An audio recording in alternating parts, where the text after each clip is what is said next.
Alors, pour terminer ce panel, avant d'avoir une discussion plus générale, je vais passer la parole à M. Peter Poschen, qui a été... Alors, je le remercie beaucoup d'être venu d'Allemagne, et nous avons beaucoup parlé de l'Organisation internationale du travail, qui a été rajeunie d'un demi-siècle tout à l'heure, parce que vous avez collaboré beaucoup à des postes de haute responsabilité, et notamment en Amérique latine, si ma mémoire est bonne, à l'OIT.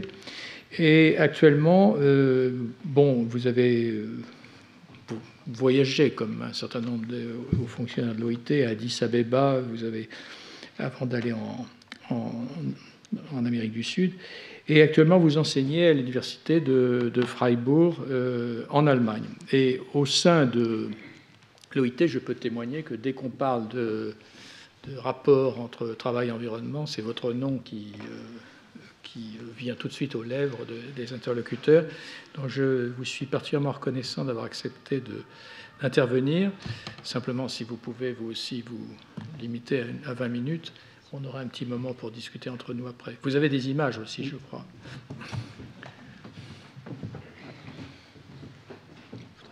Bonjour à toutes et à tous. Moi aussi, je remercie vivement pour cette invitation de parler ici et de parler d'environnement et de travail. En regardant le rapport de la Commission globale sur le futur du travail, je ne suis pas sûr que ma mission de faire comprendre au monde de l'OIT que l'environnement a une importance cruciale pour le travail a réussi. Il y a encore du chemin à faire. Je vais essayer, si on veut parler du futur du travail, il me semble qu'il faut imaginer des futurs possibles pour le travail au XXIe siècle et se demander si ces futurs sont souhaitables ou non. Et s'ils ne sont pas souhaitables, qu'est-ce qu'on pourrait bien y faire? L'agriculture est un cas particulier en ce sens. Mon argument, j'ai mis les diapos en anglais et je parle en français, j'espère que ça arrange tout le monde. Mon argument, c'est l'agriculture est un des éléphants au salon si on parle du futur du travail. Et c'est un éléphant que personne ne veut voir ou personne ne veut en parler. L'argument que je vais essayer de faire, c'est la démographie, les changements structurels de l'économie, les éléments, les facteurs de l'environnement qui vont interagir d'une façon de tourner l'agriculture en problème massif social et environnemental si rien ne change. Les êtres humains ont beaucoup de qualités, mais on en a entendu ce matin parler du cerveau des humains comme une machine merveilleuse, mais on a quand même quelques défauts. On a un mal fou à traiter un problème qui est lent à s'installer. On est incapable de saisir, d'appréhender ce que c'est une fonction exponentielle, une croissance exponentielle. On en a vu des graphiques tout à l'heure sur la consommation des matériaux, et ça ne rentre pas, on ne comprend pas. Et on a encore plus de mal s'il s'agit de comprendre ce que c'est des effets systémiques, si on ne reste pas sur la prolongation, l'extrapolation d'un facteur, mais sur l'interaction de plusieurs facteurs. Alors, les effets systémiques ont l'inconvénient qu'il y a souvent des rebonds et que ces rebonds peuvent arriver avec un certain retard et que le changement que les rebonds provoquent est discontinu. Donc ce n'est pas l'extrapolation de statu quo, mais c'est quelque chose de complètement nouveau. Un élément de progrès, un élément pour moi de satisfaction personnelle est que les derniers 10 ans, il me semble qu'on a fait énormément de progrès de commencer à penser l'environnement et le social et l'économie ensemble et de ne plus les traiter comme 3 sujets distinctes dont il faut créer d'une certaine forme une harmonie des trois éléments. C'est une illusion. On vit dans un monde qui est un huis clos. Le monde, avec la seule exception de l'énergie, est un système clos dont on ne sort pas. Donc il y a effectivement des limites planétaires qu'il faut respecter sous peine de perdre les conditions de vie que l'humanité a connues, qui a permis l'évolution de cette humanité. À l'intérieur, l'image qui est utilisée est ce donut, où il y a une limite extérieure et il y a un trou au milieu. Et ce trou au milieu est ce qu'on a creusé, ce qu'on est obligé de creuser pour satisfaire les besoins des humains. Et on a déjà avancé pas mal pour creuser avec le modèle économique actuel. Éloi Laurent a montré quelques chiffres. Et il faut se demander ce que ça deviendrait pour le futur. Revenons à l'agriculture. Il y a aujourd'hui environ 3,5 milliards de personnes dans le monde du travail. J'ai dit de dire sur le marché du travail. Donc 3,3 milliards de travailleurs. Employment en anglais, c'est pas emploi dans le sens de la discussion du matin. Donc c'est des gens qui travaillent, salariés ou non. Toujours de ça, 940 millions sont des travailleurs en agriculture qui représentent pas tout à fait 30% du total de l'effectif.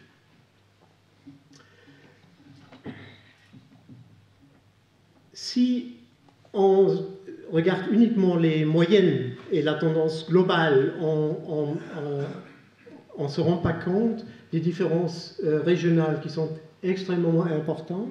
Dans les pays dits riches, dits développés, on parle de moins de 5% de l'emploi en agriculture, tandis que dans deux régions du monde, le sud de l'Asie et l'Afrique, on parle de 40% de l'emploi pour le sud de l'Asie, c'est à peu près 300 millions de personnes, et de presque 60% de l'emploi pour l'Afrique. Pour l'instant, c'est 200 millions de personnes. Donc un total d'environ un demi-milliard. Ce qu'on peut se dire, ok, c'est la situation actuelle et elle va évoluer et ces pays-là vont suivre la tendance des pays aujourd'hui riches, comme par exemple la France. Donc vous avez une chute énorme de la participation de l'agriculture au produit interne. Vous assistez à une chute un peu moindre de la participation à l'emploi. Vous avez moins de 1,5% du PIB français aujourd'hui est agriculture. Moins de 2% de l'emploi en France est agriculture. Au même temps, la productivité de ces agriculteurs ou de ces travailleurs en agriculture a énormément évolué. Mais partout dans le monde, la productivité des gens qui vivent directement des processus naturels, la pêche, l'agriculture ou les forêts, leur productivité augmente beaucoup plus lentement que la productivité du reste de l'économie. Et on n'a même pas besoin de la comparer avec l'industrie, qu'on peut argumenter c'est un cas exceptionnel. Seulement en comparant avec les services, on se rend compte que la productivité du travail en agriculture, en forêt, en pêche, reste au-delà, en dessous de la productivité moyenne. Ce qui veut dire que ces gens ont un rendement nettement plus faible et que l'écart entre les travailleurs de ce secteur, de l'agriculture et le reste de l'économie se creuse en permanence. Vous avez pour les pays riches un rapport de 1 à 2 si vous comparez la valeur ajoutée dans l'agriculture avec les services. Dans le sud de l'Afrique et en Asie, ce rapport est de 1 à 3. Il n'est donc pas une surprise que beaucoup d'agriculteurs soient pauvres dans les pays en voie de développement. Si vous faites les bilans aujourd'hui, presque 80% des extrêmement pauvres au monde vivent en milieu rural, et c'est les agriculteurs. Un problème supplémentaire, c'est que les propriétés qui sont gérées par une bonne partie de ces agriculteurs sont extrêmement petits. Vous avez moins d'un hectare pour les 3/4 des propriétés paysannes au monde. Si vous faites le raisonnement inverse et vous vous demandez de quoi vivent ces gens, vous vous rendez compte que plus une personne est pauvre, plus elle dépend directement des revenus dérivés de l'environnement. La moitié du PIB des pauvres est produit par l'environnement. Pour les économies dans leur ensemble, c'est fraction de ça. Donc, est-ce que cette transformation a lieu? Est-ce que ces gens qui aujourd'hui travaillent dans cette agriculture peu productive et qui les rendent pauvres, qui les laissent pauvres pour une bonne partie, est-ce que les gens sortent de là et ils vont se trouver un travail plus productif et plus rémunératif dans le reste de l'économie? Pour le cas de l'Afrique, cette transformation n'a pas lieu. Elle n'est pas perceptible.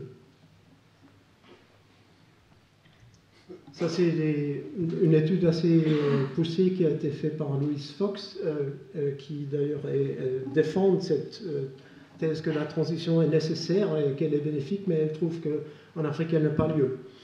Mon argument serait qu'elle n'aura pas lieu non plus au futur pour deux raisons. Une,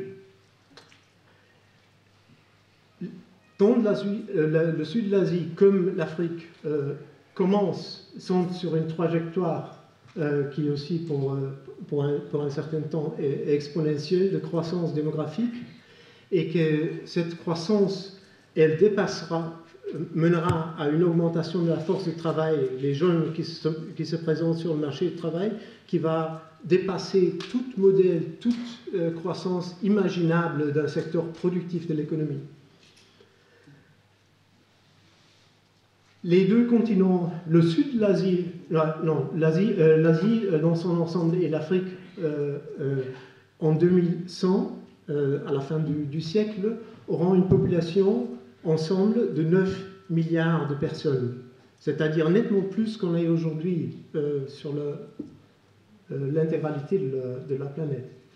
Et, pour compliquer davantage la situation, l'industrialisation de ces continents est déjà arrêtée. On est déjà sur une phase de décroissance en ce qui est l'emploi, la proportion de la population active qui est employée en industrie et dans le sud de l'Asie et en Afrique.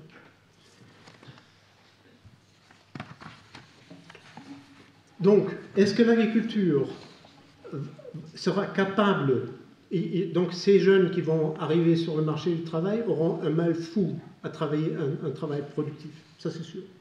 La question, est-ce que l'agriculture peut continuer d'être le réservoir de presque 1 milliard de travailleurs? On a l'impression qu'en Asie, c'est déjà parti dans l'autre sens. L'agriculture commence à perdre en nombre absolu des travailleurs, et donc elle ajoute au problème de créer de l'emploi. En Inde, il faut créer 10 millions d'emplois par an pour absorber les jeunes, et l'agriculture ajoute 2 à 3 millions par an à ce chiffre-là. Pour l'Afrique, ça tient pour l'instant, mais il n'est pas clair que ça peut continuer. Parce qu'il y a un facteur dont Édouard Laurent a traité déjà, c'est l'environnement. Si on regarde les limites planétaires et on se demande quels sont les facteurs, quels sont les éléments de ces limites sur lesquels l'agriculture a un impact très fort, on se rend compte que l'agriculture est le principal responsable de la dégradation de 5 des 9 limites planétaires. Donc l'agriculture actuelle telle qu'on la connaît, elle contribue énormément à la dégradation. On a pu tripler la production agricole entre les années 60 et aujourd'hui. Par contre, on a sacrifié la moitié des forêts du monde pour ça. L'agriculture a doublé en émissions de gaz à effet de serre. Elle contribue aujourd'hui à 20%. Elle est le plus grand consommateur d'eau. L'agriculture actuelle mène à une perte de sol qui n'est pas récupérable en période historique. Bon, donc ça c'est pas bon. Ce que peut arriver maintenant, c'est donc la pression démographique et le futur économique de l'agriculture est très très difficile. Maintenant, si on commence à ajouter à cela le changement climatique, on se demande si ça va tenir. Le GIEC est clair sur la question. Dans les basses latitudes, c'est-à-dire dans les pays tropicaux, il y aura un effet systématique et négatif sur les récoltes. Mais 80% des terres productives du monde et 60% de la production mondiale sont dans ces zones. Les chocs climatiques qu'on a connus jusqu'à présent ont été absorbés à 20% par l'agriculture. Pour l'Asie, c'est principalement les inondations qui provoquent les chocs. En Afrique, c'est la sécheresse. Je termine avec une spéculation. Pour moi, il y a deux scénarios qui découlent de ça. Et c'est-à-dire, c'est ce que je crois probable, ce que je crains qui est probable si rien ne se passe, si on ne fait rien. C'est que la croissance de la population, le déclin continu des revenus va générer une forte migration rurale urbaine, l'urbanisation dont parlait Éloi déjà, que les zones urbaines seront complètement dépassées par ces flux. Si on veut voir ce que l'Afrique et le sud de l'Asie pourraient être d'ici 40 ans, 30 ou 40 ans, on peut regarder l'Afrique du Sud et le Brésil d'aujourd'hui. C'est des grandes villes très, très difficilement gouvernables, avec une qualité de vie pour la plupart piètre. Cela deviendrait pire et beaucoup dans le cas d'une crise climatique aiguë. Plusieurs années de suite de sécheresse, des inondations très étendues. Dans ce cas, on aura peut-être une situation incontrôlable où il y a des dizaines de millions de personnes qui vont se mobiliser et quitter les zones rurales, par exemple l'Afrique. Quelques suggestions pour la politique.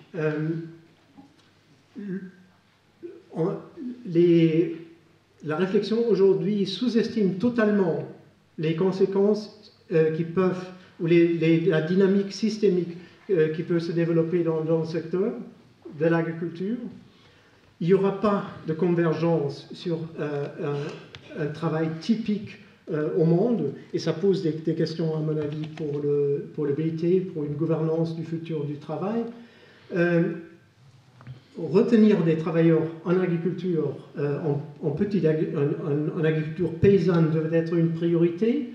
Leur revenu doit augmenter et l'agriculture doit absolument protéger la base parce que, comme le disait Tina, c'est la base de notre survie, c'est la base de la production, c'est pas un produit.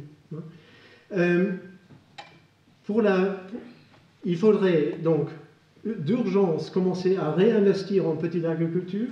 Il faudrait arrêter de faire du mal, si je pense aux subventions de l'Union européenne. Il faudrait étendre la protection sociale dans les pays africains et le sud de l'Asie pour augmenter la résistance à des chocs. Il faudrait investir tout pour éduquer et former les jeunes filles et les jeunes femmes. Et il faut, et ça c'est peut-être un sujet intéressant pour la discussion, qui reprend un peu la discussion sur l'agriculture écologique en France. Il faut changer la manière dont on rémunère le travail agricole. Les systèmes de marché, à mon avis, ont complètement échoué et on va droit dans le mur si on continue. Merci.